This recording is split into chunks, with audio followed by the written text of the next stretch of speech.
Continuamos con La Noche. Los latinos quieren estar bien informados, pero también entender mejor los hechos y escuchar diferentes versiones de lo que sucede. Al caer la noche, el espacio para las entrevistas, los personajes y el análisis. El punto clave de la noticia, sus protagonistas y las revelaciones de nuestras investigaciones en el programa La Noche. La Noche, martes a viernes a las 19 horas en la costa este de los Estados Unidos. Somos opinión. Somos NTN 24.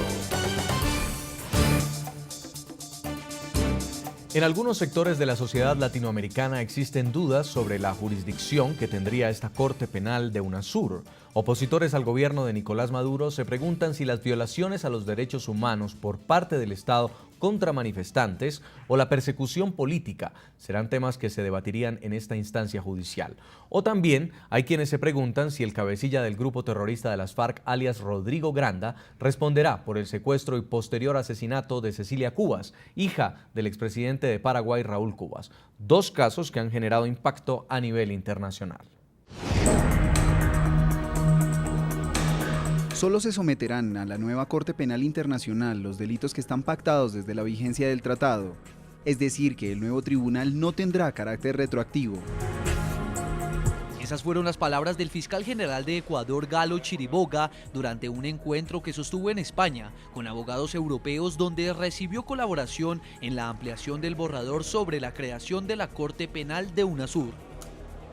En ese entonces Chiriboga explicó los alcances que tendría esta instancia jurídica regional en la que, según él, solo se juzgarán 7 delitos que ya están tipificados en las legislaciones de los 12 países que integran UNASUR.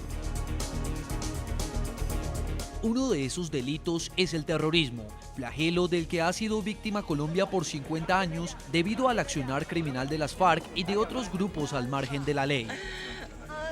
Pero también flagelo que traspasó fronteras y llegó a Paraguay.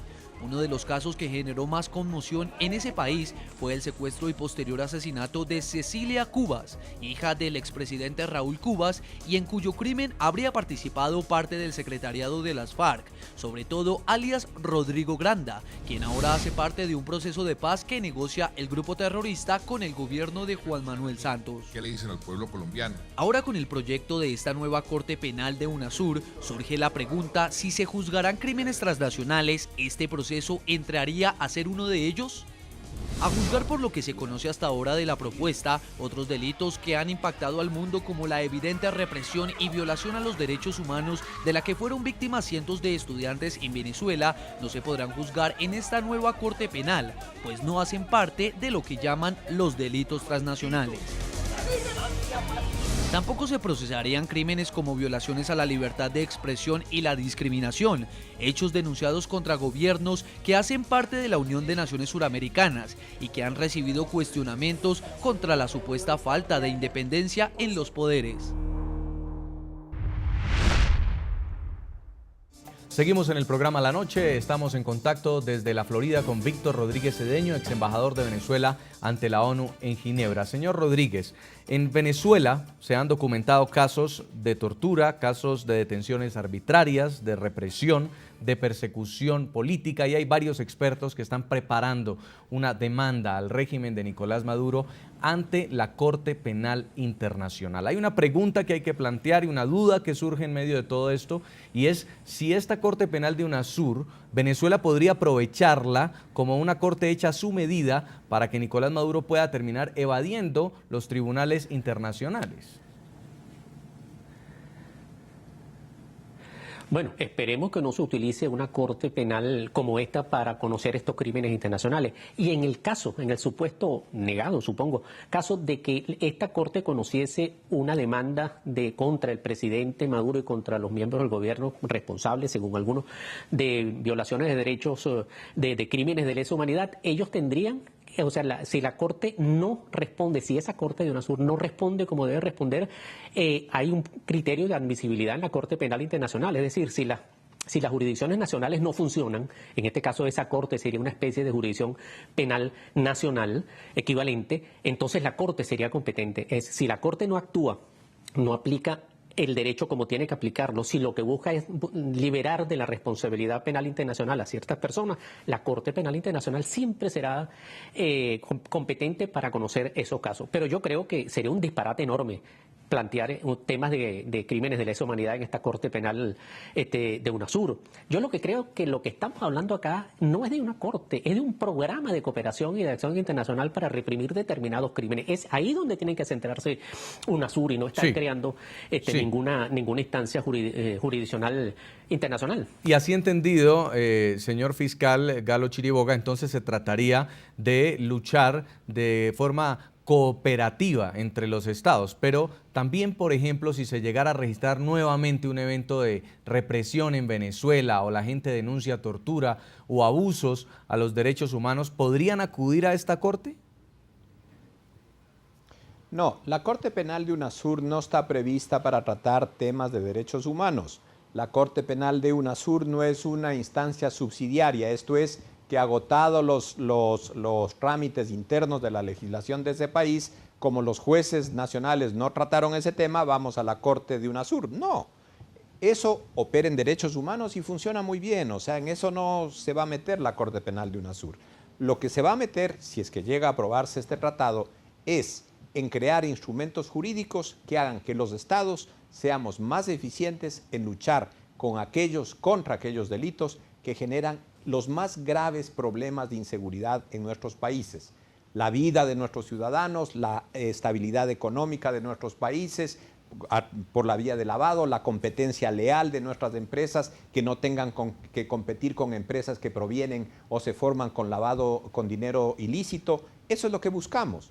No temas de derechos humanos, no temas comerciales, no temas de Corte Penal de UNASUR, de Corte Internacional que funciona en base a unos tratados específicos, nada de eso. Me parece que lamento no haber sido lo suficientemente específico, incluso me parece que el debate fue más ideológico que de contenidos. Jamás estamos en contra de que nuestros sistemas judiciales se fortalezcan. Ojalá Colombia, Ecuador, Perú, Chile, Argentina seamos más eficientes en luchar contra esos delitos de narcotráfico, de lavado, que se generan en esos países. Pero también debemos ser eficaces cuando el efecto de esos delitos afectan a otros países. Está muy claro, señor fiscal, y por eso lo invitamos al programa, para dejar muy claro de qué se trata esta Corte Penal de UNASUR. Y quiero terminar en Bogotá con Rodrigo Escobar Gil y preguntarle el reto que supone para la región empezar a trabajar de manera conjunta contra el crimen, pero también el ojo vigilante que se debe tener para que no termine desviándose este concepto y termine constituyéndose en otro tipo de corte penal de UNASUR. Sí, yo considero que crear una corte penal de UNASUR es promover la impunidad, y realmente de lo que se trata es de fortalecer la asistencia y la cooperación judicial entre los estados para combatir estos graves delitos. Pero todos los países, todos los estados tienen que fortalecer su sistema judicial para castigar ejemplarmente el narcotráfico, la corrupción, los delitos contra el medio ambiente. Es inadmisible y sería contrario a los convenios internacionales de derechos humanos y a las obligaciones de los estados, que los estados se despojaran de su obligación de investigar estos delitos para pasarlos a un tribunal internacional en donde se actuaría con un matiz político y realmente habría una grave impunidad en la investigación y en la persecución de estos delitos. Muchas gracias. En Bogotá, Colombia, señor Rodrigo Escobar Gil, excomisionado de la Comisión Interamericana de Derechos Humanos y expresidente de la Corte Constitucional de Colombia, por atendernos en la noche.